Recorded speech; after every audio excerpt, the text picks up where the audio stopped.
Hey guys, and welcome back to How Logical. In this tutorial, we're gonna look at how to manage your Alexa notifications. Now let's begin. Well, do note that I have already logged into my account. In case you have not to log in, it is quite easy. In case you don't know how to, we have created a video regarding that as well. Initially, what you guys have to do is simply go to your account. At the top right, you will see something like Accounts and List. Simply click on it. Then you will be redirected to a page like this. As you can see, there are lots of options from which you can choose from. But right now, what we need to do is simply scroll down. And in the section called as Communication and Content, you will see something like Alexa Shopping Notifications. Click on it right now.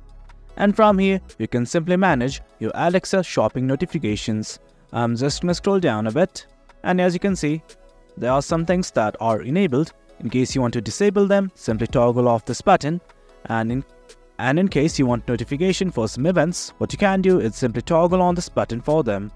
And guys, this is it. This is how you manage Alexa notifications. It is quite easy. Hope you guys found this video informative, and for more content like this, do remember to hit like, share and subscribe. Your support fuels us. Until next time, thank you.